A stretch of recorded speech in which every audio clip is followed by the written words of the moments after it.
small, intellectually, politically, and economically insignificant Africa. But is that really true? Now, here are the facts.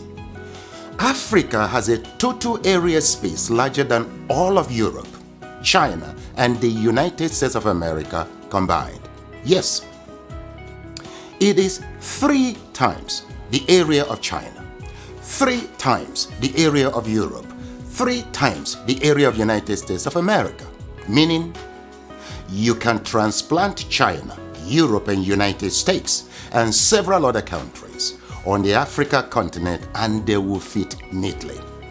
Africa is 30.5 million square kilometers and a youthful population of 1.3 billion inhabitants. China is 9.6 million square kilometers and 1.4 billion inhabitants. India has a total space of 3.3 million square kilometers and 1.4 billion inhabitants. Now, yet, Africa is projected as overpopulated, and pressure mounts on Africans and their leaders to depopulate. Why? Why? Now, please note, Africa is home to 60% of the world's arable land, 90% of raw material reserve, 40% of gold reserve, 33% of diamond reserve, 95% of platinum reserve, and holds the largest bauxite reserves in the world. Of course, in addition to manganese, woods, uranium, crude oil, and others. Yet, the continent is touted as the poverty capital of the world and ripe for depopulation. The question is, why?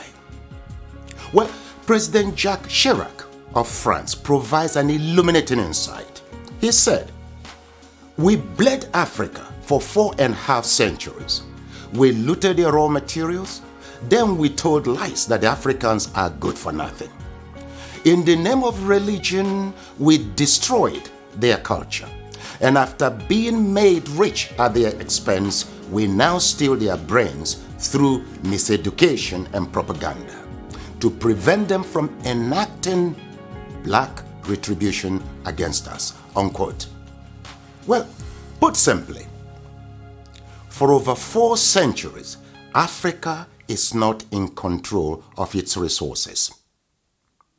Look, a 2016 study of Africa by the NGO called War on Want reveals that 101 companies, mostly British, control $305 billion worth of platinum, $276 billion worth of oil, and $216 billion worth of coal at 2016 market prices.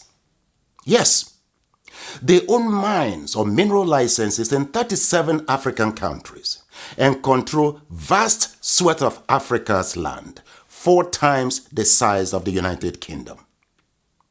Now look, Africa subsidizes the rest of the world by $32 billion annually.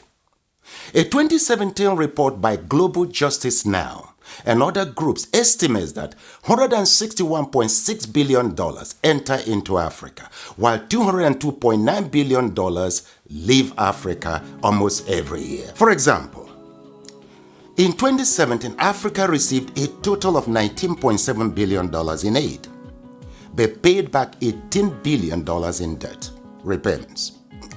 Debt burden is killing Africa.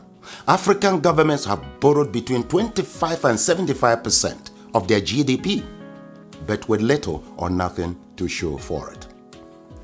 Africans in the diasporas remit not less than $32 billion annually, but multinational companies siphon $32.4 billion in profits and illicit financial outflows. Look, an estimated $29 billion are stolen via illegal logging, fishing, and poaching annually. How can any continent, country, or people accumulate and sustain wealth, growth, and prosperity with such statistics? That's a great question. Well, look, hopefully, now you know your Africa better. Edmund Mbiaka once wrote, "Peace of mind always comes with knowing who you truly are. where you currently stand, where you positively need to be, and strongly believing in its possibility. Africa needs to control its resources, no doubt. For productive, patriotic, and effective leadership, we need our best and ablest citizens with fortified character in local, state, and federal governments. This must be given utmost consideration in upcoming elections across Africa. Let me say it once more. Our problem is not the age of our leaders, but unfortified character. It is your responsibility to protect and defend your Africa. The starting point is to educate and transform the mindset of our leaders and peoples. Look, the least you can do is to assist with ensuring that this message reaches every African. Slavery destroyed us. Religion divided us. Ignorance controls us.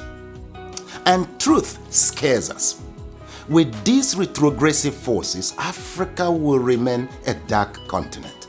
So we must renew our minds.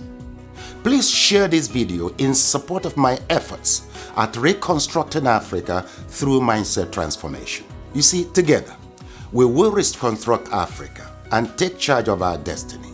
For who controls Africa controls the world. I thank you.